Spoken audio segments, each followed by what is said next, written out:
mbokk yi dal leen ak jàmm ci dibiteri gauche droite nekk fii ci diwaanu Apix ci Tivaouane Peulh waaw dibiteri gauche droite di numéro 1 ci wàllum dibiteri yow mi nga xamante ni da nga bëgg lakulu yàpp bu nooy nepp neex te set lool teg ci jar lool taw sil gaaw ñëw seet si waa dibiteri gauche droite dañuy def livraison à domicile bu la neexee sa kër ngay toog commandé ñu daal di la koy indi ku ñu bëgg a jot mën nga ñu woo ci 77 305 82 58 wala nga woon ci 77 760 29 44 dibiteri gauche droite adresse Tivaouane Peulh cité Apix le meilleur choix. jërë ngeen jëf mbokk internet yi nga xam ne ñoo ñuy seetaan ginnaaw bu ma leen kontaanee maa ngi safoo di ndamoo di tiitaroo waaye maa ngi baalu ñu paax di baal ñu paax di ñaanal ñi nga xam ne ñoo tëdd ci lalu hôpitaux yi yal na yàlla fëgg seen bopp noonu laa koy ñaanalee ñi nga xamante ni ñoom la caabi féete gannaaw suñu borom moom liberté yal na leen yàlla may liberté maa ngi koy ñaanal suñu wéy dawlu yi bépp néew julit yàlla moom yërmande yal na yàlla yeesa yërmandeem ci ñoom ay ca mbégte lay doon toujours rek contentement bu ñu waree jàkkaarloo ak yéen présenté leen li nga xamante ne mooy actualité ak lu làmb njabootu làmb ku ne xam ne ni Dioufy production dafa yënguwaat nee naa la promoteur bi nga xam ne bu duggee arène nationale macha allah arène nationale day yëngu ci li nga xamante ni mooy ni muy composé ay combat wam tey mu tëgg combat boo xamante ni macha allah combat bu doy waar mu tëgg ko ci diggante gi nga xamante ni mooy Pape Thiam bu Géejawaay ak ki nga xamante ne mooy Sunjata bu Diamaguène nee naa la ñoom ñaar bokk nañ ci mbër yi nga xamante ni ñoo njëkk ubbi arène nationale kii dafa bëri samedi kii bëri dimanche tey ñu defaat seen retour dañuy ñëw fekkantewaat ci course bi kan mooy dem bàyyi moroomam parce que ay ndaanaan lañ ay champion lañ waaye nee naa la combat préliminaire yi Dioufy bu yëngatoo rek arène nationale day yëngu combat yu neex mais tey ñu waxtaanee ni nga xamante ni mooy waajtaay bi nan la waajee retouram biir arène nationale surtout ci digganteem ak ki nga xam ne nii mooy Pape Thiam parce que nee naa la day bëreeg mbër boo xam ni mbër bu coréas la day bëreeg mbër boo xamante ne nii macha allah bu ñëwee Géejawaay kenn du tudd champion di bàyyi ki nga xamante ni mooy Pape Thiam waaye moom aussi mu def ay preuve am gis nañ dernier combat am ni mu demee tey nan lay waajee li nga xam ne mooy retour bi ñu waxtaanee ko rek mbër maa ngi lay nuyu bu baax. maa ngi lay fay Feuz di la wax dinaa bañ sant yàlla julli ci yonent bi ñi ngi sant waa Diamaguène ñëpp ak suñu waa écurie di sant suñu entraîneurs yi ku si mel ni Pathé Mansour ak Demba ñu ngi leen di sant bu baax ak sama waa koñ waa Diamaguène waa tableau Khadim Tarkinda yi di woo ñëpp di leen wax lamb ji seen lamb la na si ñëpp jàpp soo ginnaaw bu ñu nuyoo mbokku internet yi ba pare mu mel ni docteur Alioune Sarr nga fa gëjoon ba tey ki nga xamante ni mooy Bira Sène retour Sunjata biir arène nationale macha allah mais adversaire bi nga xam ni moom nga jël est-ce que fii la woon retour. waaw adversaire bi ma jël moom daanaka moom Pape Thiam comme li ma waxoon rek laay waxaat champion la parce que bëri na booy yi mu freiné te dafa marqué empreinte am ci làmb nekk champion. gëj a bëri nag du tee ñu bañ ko jël parce que mbër la parce que ñun mbër yi ñun ñoo jàppalante suñu biir bu dee ku gëj a bëri rek ñu jël la kon am na ñu gëj a bëri yoo xamante ne ba tey découragé wu ñu ci làmb dañoo war a bëri te Pape Thiam champion la xale la dañ koy ñaanal jàmm rek bu jour ba yàlla may ñu ndam ci kawam. yàlla may ñu ndam ci kaw champion bu doy nu Pape Thiam nan la Sunjata ci li nga xamante ni bëree ci digganteem ak waaw li may indi moom mooy lu ma ko waxoon rek du ma ci dellu ginnaaw. dañuy xeex dañuy bëre incha allah moom jour ba moom loolu rek laa indi damaa bëgg ñu bëri combat bu neex waaw man loolu waxoon naa waaw combat parce que ay adversaire de taille lañ moom géant la man géant la dañoo war a bëri combat bu neex xeex bëre amateurs yi kontaan waaw yàlla may ma dam ci kawam. suñu jàppantee mu jeex ci lan nga ko. loolu non si bëre rek di bëre rek moom c'est que problème bi dafa jàpp ne moom a dàq bëre te dàqu ma bëre quoi waaw man xam naa sama bopp bu baax xam naa ne bu ma ko jàppee moom. li ma gëm quoi li ma gëm su ma ko jàppee laa ma ji jeex. mu mel ni moo la ëpp rallonge tuuti. taxaw ci loolu. est-ce que yaa ngi koy waaw moom moo ëpp rallonge mais bëriwul noonu quoi daanaka ay géant lañ rek tuuti rek la ma sutee waaw parce que man 1m95 laa waaw surtout moo di ay adversaire de taille rek tuuti rek la ma sutee. mais loolu du si dara waaw bëri nañ taille bu ne waaw équipe bi fii am nañ taille bu ne mbay mi ma doon préparé sànq mbay géant la te pare xeexkat la. mbay moo ko dàq xeex te dàq ko bëri waaw moom Pape Thiam am nañ ay adversaire fii ku si mel ni ay 12 ans ak ay jamso ñëpp a ngi fi waaw moom daje nag 12 ans ba pat sax 12 ans daan ko waaw moom xam nañ ko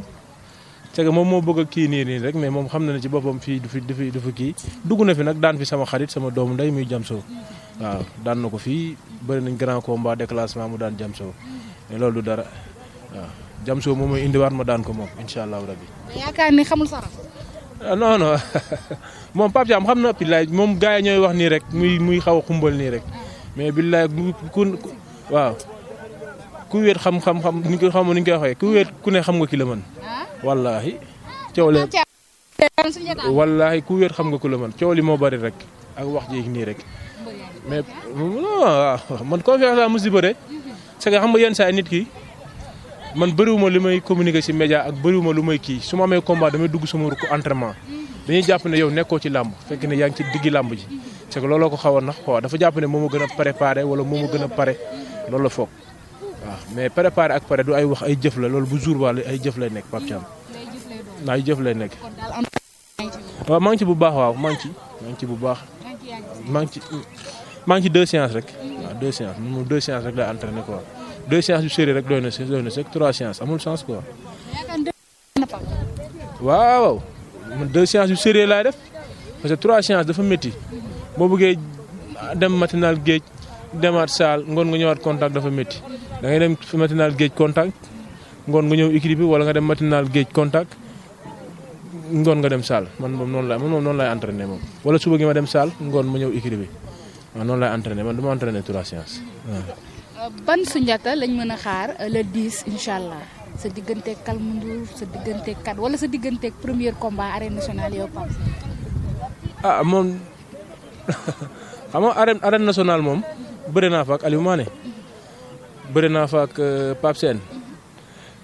bëre naa fa ak Grand Magnick moom mooy 4e personne bu ma fay bëreel waaw incha allah te non Soundiata comme Soundiata non bi daan ñëw rek waaw. yi daan ñëw rek bi ñëwoon bi passé rek mooy ñëwaat def li mu war a def rek c'est que lamb ji kii ko rek mais man lamb ji dépassé wu ma quoi waaw parce que Pape Thiam yàgg naa ko suivre quoi yàgg naa ko seetaan yorul bëre bu ma jaaxal quoi waaw parce que moom moo bëgg a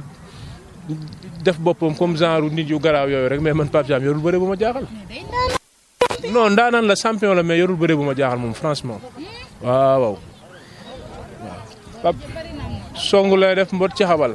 te loolu am na boo yaa ngi ci équipe bi dañ koy def fii am pagaay boo yëpp dañ yooyu moom xanaa bu jour ba bu ko génnee am na yeneen ñu denc ñun yu bees tax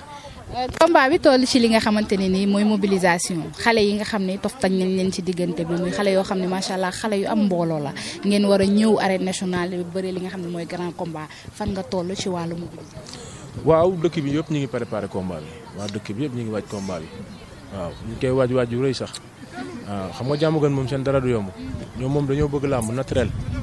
ñoom boo amul combat sax dañ lay mere boo toogee ay 8 mois jëloo combat dañ leen naan bàyyi nga bëre waaw mais ñëpp ñi ngi waaj combat bi waaj bu métti sax te bu jour ba incha allah dinañ pare yëpp ci porteur yi nañ ma gérer ci kaw rek waaw loolu kay maa leen ko wax ma gérer ci suuf Pape Thiam loolu la wax waa Guédiawaye Pape Thiam ne nga waa Guédiawaye nañ gérer ci kaw ñoom ñëpp nañ kaw suñ la daanee nga fay leen booba nga denc xaalis bu bëri te xam ne ñi ngay fay di nga bëri waaw. lu leer laa ko wax moom kay bu naan mu ne assuré ay supporter am rawatina man mii nga xamante ne maa ko ci gën a nekk waaw. Pape Thiam maa la ci gën a nekk fuuf maa la ci gën a nekk fuuf boo jàppee ne yaa ma gën a pare yaa ngi nax sa bopp de waaw da ngaa baax rek yóbboo nga non moom mooy nappe na def lu neex sa yooyu ngay teg noonu yooyu xoolal fii la dugg génn fii sa yooyu ngay wax noonu yu yema mbaa yooyu noonu di jéem a teg xel fii ñoo la gën a pare fuuf de ñoo la gën a pare ci moyen ñoo la gën a pare physiquement ñoo la gën a pare mentalement bu yow nga réglé lu leer laa la wax waaw. ay journée macha allah ay journée. non Modou Diouf ndaanaan la